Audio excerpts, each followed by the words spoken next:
Bharatiya Janata party ने आगामी लोकसभा चुनाव को लेकर अपने उम्मीदवारों की पहली लिस्ट जारी कर दी है। उत्तर प्रदेश, दिल्ली, केरल, बंगाल, राजस्थान और गुजरात जैसे अहम राज्यों की कई सीटों पर घोषणा कर दी गई है। अभी बिहार और महाराष्ट्र के एक भी उम्मीदवारों की घोषणा नहीं की गई है। माना जा रहा है कि इन राज्यों में अभी सीट बंटवारे पर मुहर लगनी बाकी है और उसके बाद ही आगे का फैसला होगा। भाजपा ने पीएम नरेंद्र मोदी, अमित शाह, राजनाथ सिंह, स्मृति ईरानी जैसे बड़े नेताओं के नामों की घोषणा के साथ ही कई बड़े दिग्गजों को किनारे भी लगा दिया है। बीजेपी ने कई मौजूदा सांसदों के टिकट भी काटे हैं और उनकी जगह नए चेहरों को मौका दिया है। सबसे रोचक बात यह है कि इस बार भाजपा ने एक नया ट्रेंड विकसित किया है। भाजपा उम्मीदवारों का टिकट भी काट देती है और इसके आरोप भी अपने ऊपर नहीं आने दे रही है। टिकट काटे गए उम्मीदवारों को पार्टी कार्यालय से निर्देश दिया जाता है कि वो खुद ये घोषणा कर दें कि इस बार वे चुनाव नहीं लड़ना चाहते हैं। अब पार्टी हाईकमान का फतवा जारी होने के बाद किसकी हिम्मत होगी कि इस निर्देश का पालन न करे। हालांकि टिकट काटे गए कुछ उम्मीदवारों के चेहरे की रंगत साफ साफ बता रहे हैं कि वे पार्टी के इस फैसले से खुश नहीं हैं। गौरतलब है कि भाजपा ने चुनाव की घोषणा से पहले ही 1/3 से ज्यादा सीटों पर अपने उम्मीदवारों की घोषणा कर दी है। ऐसे में भाजपा के पास अपने नाम काटने से नाराज होने या फिर बागी होने पर उम्मीदवारों को मनाने या उनके विकल्प तलाशने के लिए पूरा समय होगा। हालांकि भाजपा ने युवाओं को तरजीह देते हुए पहली ही लिस्ट में लगभग आधे युवा उम्मीदवारों को मैदान में उतारा है, जिसका फायदा भाजपा को मिल सकता है। भाजपा ने जो पहली सूची जारी की है उसे देखते हुए बिहार के सिटिंग भाजपा सांसदों के होश फाख्ता हो गए हैं। उम्र, परफॉर्मेंस और दूसरे समीकरणों को आधार बनाना भाजपा की पहली सूची में साफ दिखता है। जिस तरह महिला, ओबीसी, एससी और एसटी को भाजपा ने टिकट बंटवारे का आधार बनाया है, उससे बिहार के करीब 1/3 सांसदों के ऊपर खतरा मंडराने लगा है। ऐसे लोगों में राधा मोहन सिंह, राजीव प्रताप रूडी और रामकृपाल यादव के नामों की खास तौर पर चर्चा हो रही है। हालांकि बीजेपी ने बिहार की सूची अभी जारी नहीं की है। बिहार की सूची सार्वजनिक होने में थोड़ा विलंब हो सकता है, क्योंकि भाजपा को उम्मीद है कि इस भगदड़ में दूसरे दलों के लोग उसके साथ आ सकते हैं। भाजपा को अपने सहयोगी दलों का भी ख्याल रखना है। बीजेपी ने विवादों में रहने वाले सांसदों को इस बार किनारे लगा दिया है।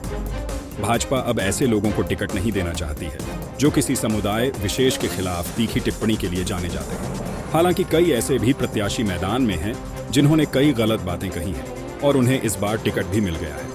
अगर टिकट बांटने या काटने की बात की जाए तो इसका कोई तय पैमाना नजर नहीं आता है।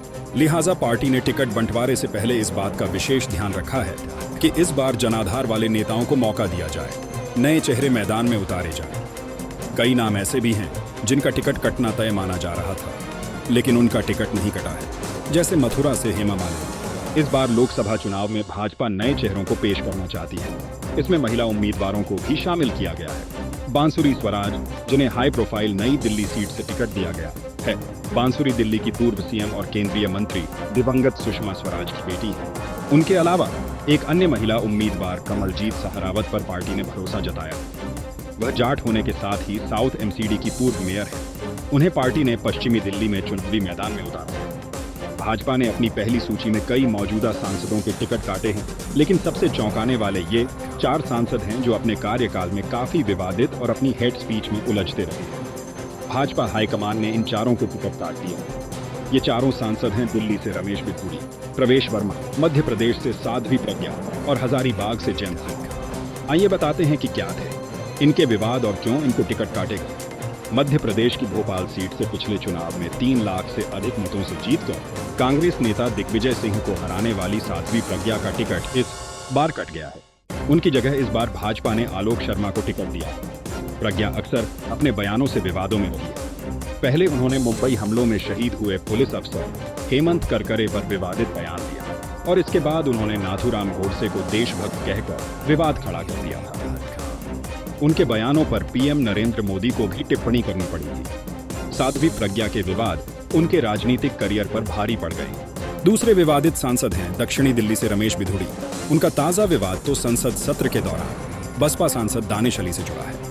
संसद सत्र के दौरान ही रमेश ने बसपा सांसद दानिल अली को आपत्तिजनक शब्द बोले थे। उनका ये वीडियो सोशल मीडिया पर खूब वायरल हुआ था। हालांकि रमेश बिधूड़ी के बयान को रिकॉर्ड पर नहीं लिया गया था।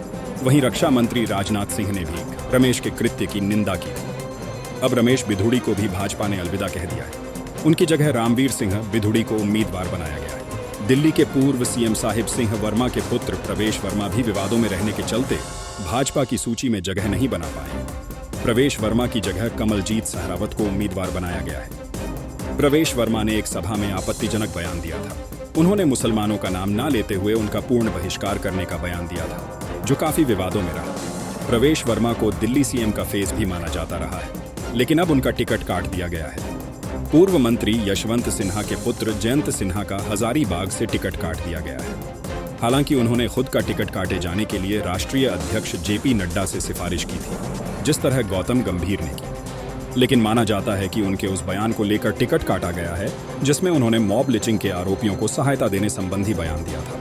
एक और बात, भाजपा अक्सर परिवारवाद पर हमले बोलती है, लेकिन खुद भाजपा ने भी कई नेताओं के बेटे बेटियों को टिकट दिया है। भाजपा के अनुसार परिवारवाद का आरोप शायद उन्हीं पार्टियों के लिए है जिनका संचालन कोई एक परिवार कर रहा है। भाजपा नेताओं के बीच परिवारवाद में भी जीत की गारंटी को महत्व दिया गया लगता है। बहुत से नेता हैं जो अपने संतानों के लिए टिकट मांग रहे हैं, पर उन्हें निराशा हाथ लगी है। बहरहाल, इसमें कोई शक नहीं है कि भाजपा ने 2024 के लिए बहुत बड़ा लक्ष्य रखा है, और वह न केवल चुनाव जीतना चाहती है, बल्कि 2019 के प्रदर्शन में भी सुधार करना चाहती है।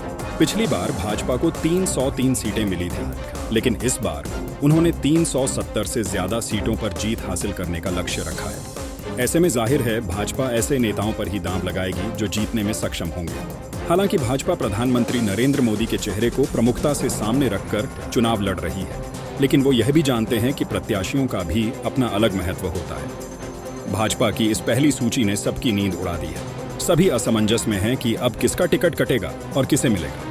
देशपत्र ब्यूरो रिपोर्ट। जुड़िए हमारे चैनल से और लेटेस्ट अपडेट के लिए हमारा चैनल सब्सक्राइब कीजिए और बेल आइकॉन प्रेस कीजिए।